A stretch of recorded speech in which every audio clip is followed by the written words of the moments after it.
السلام عليكم ورحمة الله وبركاته. نزلنا السوق السيدة عيشة نشوف لكم تقرير العصافير، نشوف لكم أسعار العصافير وأسعار اللم. النهاردة في لم كتير قوي يا رجالة، زي ما انتم شايفين في ناس بتلم عصافير كتير بس بأسعار متدنية جدا جدا جدا.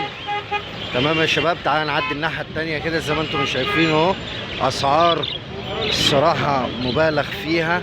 الناس نازلة تلم العصافير ببلاش. يا جماعة الله يخليكم، كده احنا بندمر طيورنا، بندمر عصافيرنا، احنا كده بنأكل العصافير ببلاش. زي ما انتم شايفين اهو السوق زحمة جدا بس اللم. تعالى نفصل ونرجع لكم تاني. ورجعنا لكم تاني من السوق يا شباب. طبعا احنا جايين من السوق من بدري، وعايز اقول لحضراتكم على حاجة. انا مش هخبي عليكم، انا مش هكذب عليكم، السوق واضح تماما، واضح اللي فيه واللي موجود. كان في لم، وكان في ناس كتير بتلم. ايوه كان في ناس كتير بتلم بجشع، بتلم بغباء.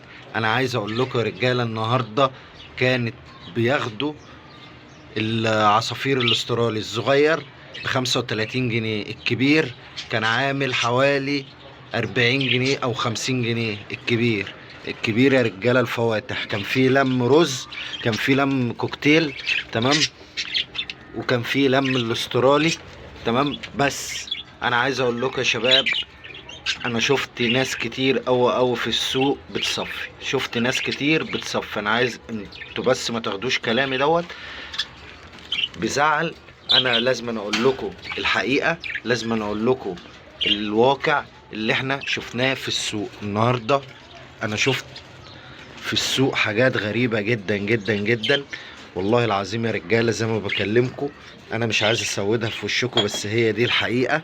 الحقيقة اللي الناس كانت بتفرق طيورها، الناس كانت نازلة بتبيع الفاس بالعشوش بالعصافير بالزغاليل بالبيض بكله. انا شفت ناس كتيرة جدا. انا قعدت يجي ساعتين في قلب السوق ولا 3 ساعات اتمشى واشوف حركة اللم وحركة السوق والتداول عاملة ايه. كان في حركة التداول يعني ايه يا شباب؟ يعني ما بين الهواة وبعضها، اللي محتاج حاجة كان بينزل يجيبها بس.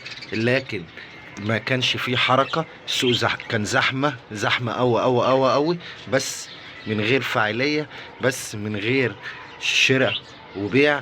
اللي كان بيبيع كان بيبيع للتاجر. اللي احنا عمالين نقول يا جدعان الله يخليكم، انتوا اللي خليتوا التجار يعملوا فينا كده، انتوا اللي خليتوهم يشتروا طيورنا ببلاش، انتوا اللي خليتوهم يعملوا فينا كده.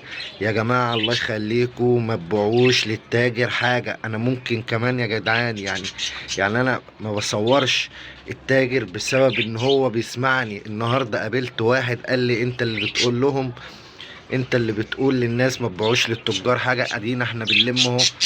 انا عايز اقول لكم الاقفاص كانت مليانه على الاخر. الناس كانت بتفرق العصافير بالفعل، كانت بتفرق. انا نزلت بالطيور ديت، بعت واحد بس، بعت النتايه بس، بعتها ب150 جنيه تداول من واحد معرفوش، واحد انا معرفوش، بعتها له ب150 جنيه وكانوا عايزين ياخدوا.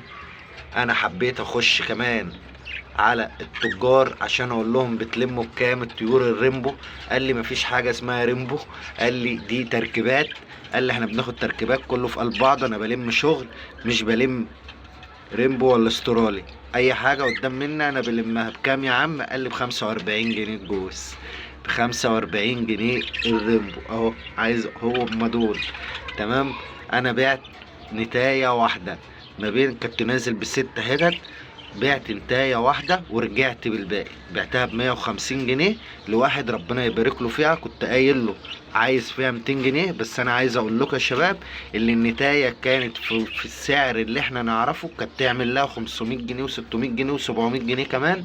بس علشان خاطر السوق اللي واقع اللي احنا شايفينه ده يا شباب، قال لي 150 جنيه. قلت له خدها الله يبارك لك، والله يبارك لك فيها.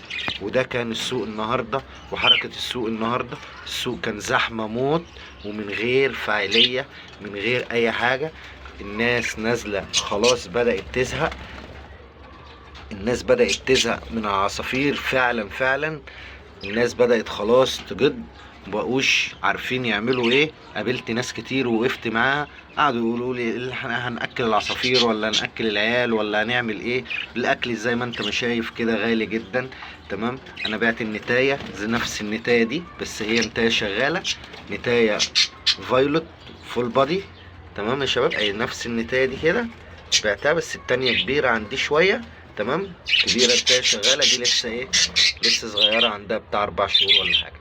تمام يا شباب. هنربي دول، احنا هنبيع الذكر الولد دوت، هنبيع النتايتين الموف دول، طالعين نتايتين بس، لكن انا هربي دول قص ان شاء الله باذن الله. هنبقى نوريهم لكم ان شاء الله باذن الله تعالى. ده كان تقرير السوق النهارده الجمعه يا شباب. ربنا يعيننا، ربنا يعين كل واحد اللي هو فيه. انا مش عايزكم تيأسوا، هي دي الحقيقة. انا مش عايز حد يطلع يقول لكم الدنيا ورد، الدنيا زي الفل، في لم، في مش عارف ايه. كان في لم وكان في ناس كتير. انا شفت يجي 7 8 النهاردة.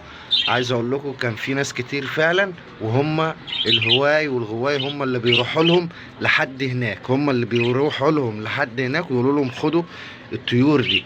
تمام يا شباب. يا رب يكون الفيديو عجبكم ان شاء الله باذن الله. الفترة اللي جاية ندعي ربنا الخير ان شاء الله باذن الله. وده كان تقرير السوق النهارده رجاله. استنظرونا بقى في فيديو جديد ان شاء الله. هنوريكم عملنا ايه مع الطيور ان شاء الله باذن الله. عايزكم تقوونا ونقويكم، وما تنسوش تشتركوا في القناه وتفعلوا الجرس عشان يوصل لكم كل جديد مننا. السلام عليكم ورحمة الله وبركاته.